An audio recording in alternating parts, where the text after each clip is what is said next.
Negara kita dalam keadaan sakit dalam aspek keuangan. Saya harus berani terbuka. Dan saya menginginkan juga tentunya insya Allah Presiden, para menteri tidak perlu menutupi tentang keadaan negara kita. Karena kalau negara kita terancam, saya yakin kalian semua akan berjuang dengan nyawa untuk negara ini. Saya yakin, saya yakin.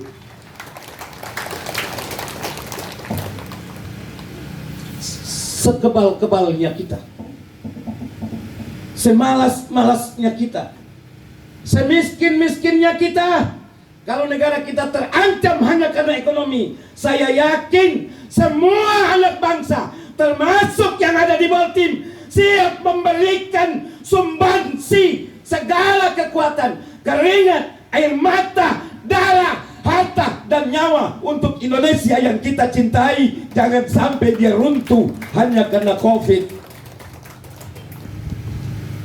Saudara paham apa yang saya katakan?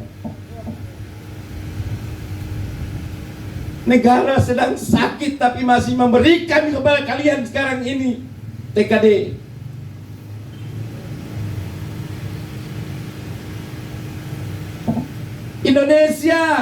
Indonesia kita sekarang menanti perjuangan kalian, perjuangan kita semuanya, perjuangan saya, perjuangan anda sebagai patriot Indonesia.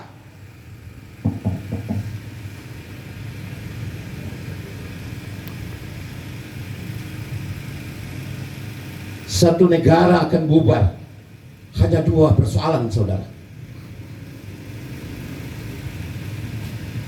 Agresi militer oleh negara luar yang kuat atau hancur ekonomi. Indonesia tidak ada yang agresi. Kita ambil contoh Uni Soviet. Tidak ada yang menyerang Uni Soviet. Tapi ketika Moskow ekonominya hancur, maka bubarlah negeri itu.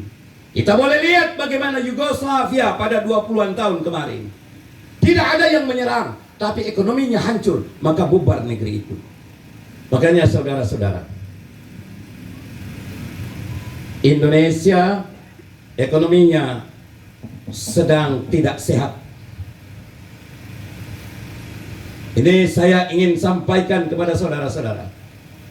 Persoalan corona jangan hanya kita biarkan kepada presiden. Tidak boleh hanya kita biarkan kepada para menteri. Tidak boleh hanya kita biarkan kepada gubernur, bupati, dan wali kota. Tapi ini tugas kita semua sebagai anak bangsa. Bagaimana kita harus memutus mata rantai agar tidak berkepanjangan permasalahan yang bisa menghancurkan ekonomi kita. Saudara-saudara, hari ini adalah momentum paling tepat.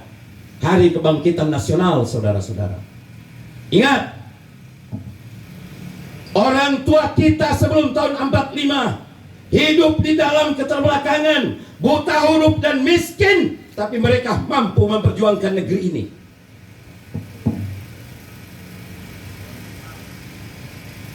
Makanya saya berharap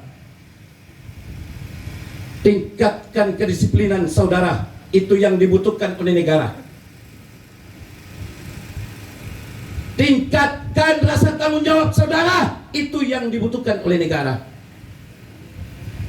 Saya ingatkan lagi, ekonomi negara, ekonomi Indonesia dalam keadaan sakit, tapi hari ini pembuktian dia masih mencintai kalian untuk memberikan yang kalian akan bawa pulang ke rumah. Betapa sayangnya negeri ini pada kita semuanya. Jangan kita enak lihat para dokter, para perawat mati percuma karena berjuang untuk bagaimana membela keselamatan dari rakyat. Mereka mati percuma. Kemarin satu perawat di Jawa Timur dalam keadaan mengandung 4 bulan harus menjadi korban. Jangan kita jadi pengkhianat karena kelalaian kita.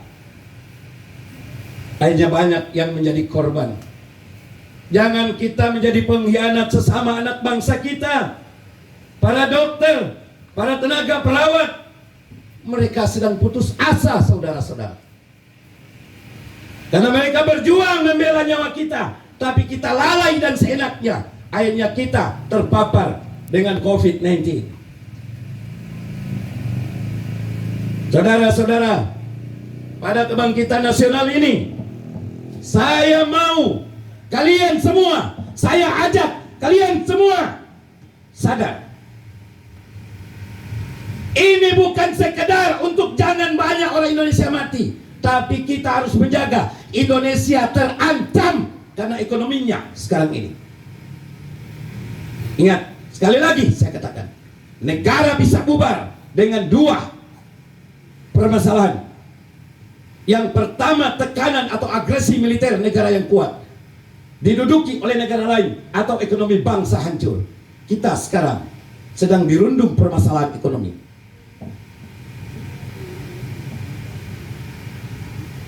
Saya bahkan berharap insya Allah Bapak Presiden dan para menteri sudah lebih berani terbuka kepada rakyat Indonesia bahwa persoalan ini bukan hanya persoalan yang harus ditangani oleh Presiden. Mereka tidak akan mampu kalau kita hanya berharap atau kita biarkan kepada para pejabat. Tapi tanggung jawab 270 juta penduduk Indonesia mempertahankan kedaulatan kita. Saya dalam banyak kesempatan mengatakan, seandainya ini diminta kepada rakyat, maka rakyat tentunya akan berkorban. Meskipun apa dia akan korbankan untuk bangsanya. Saya yakin kalian setuju bahwa Indonesia harus tetap kita pertahankan. Merdeka! Merdeka! Merdeka! Saya yakin. Sebab kalau kalian itu menganggap remeh dan menganggap bahwa kalian yang penting dapat duit sekarang dan ini negara hancur, maka anak Anda dan turunan Anda akan tinggal di negara yang tidak karu-karuan.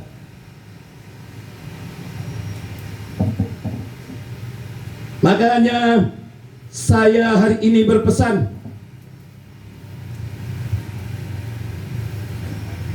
bahwa kita memutus mata rantai COVID-19 atau Corona bukan cuma karena takut mati, bukan itu perjuangan kita, tapi mempertahankan kedaulatan bangsa ini. Sebab kalau berkepanjangan sampai Desember, apalagi sampai 21, maka pemerintah tidak mampu memberikan makan kepada rakyatnya, dan rakyat akan menjadi pemangsa di jalan-jalan seperti singa, buaya, ular, dan pemangsa lainnya. Mempertahankan hidup dengan merampok dan membunuh, itu yang harus kita waspadai, saudara-saudara.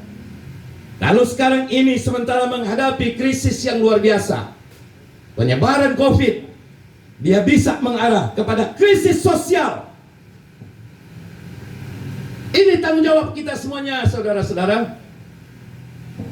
Sekali lagi, jangan berpikir bahwa menyelesaikan persoalan ini hanya tanggung jawab Presiden. Tidak, hanya tanggung jawab Menteri. Tidak, Gubernur, Bupati, Wali Kota, TNI, Polri. Tidak, tanggung jawab rakyat Indonesia.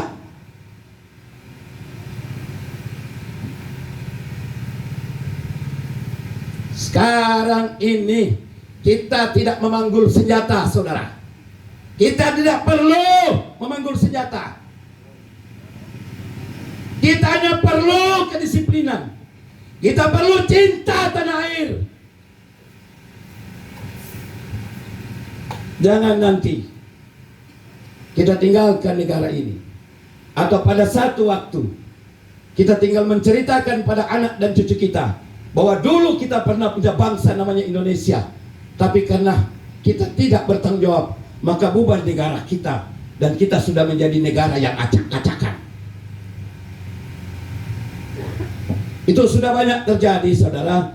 Makanya saya sekali lagi pada kalian semua, apalagi yang berpuasa, harus ingat bahwa perjuangan yang kita lakukan ini pahalanya jauh lebih besar, saudara, mempertahankan negara ini. Lebih besar dari puasa kita. Karena puasa kita hanya menyelamatkan diri kita, tapi kalau kita disiplin, kita menyelamatkan bangsa dan jutaan rakyat Indonesia. Jauh lebih besar pahala kita kalau kita disiplin dan mau berkorban untuk memutus mata rantai. Puasamu hanya untukmu dan untuk Allah, hanya engkau. Tapi kalau engkau berbuat untuk bangsa ini, maka Allah telah berbuat untuk 270 juta penduduk Indonesia. Jauh lebih besar, saudara.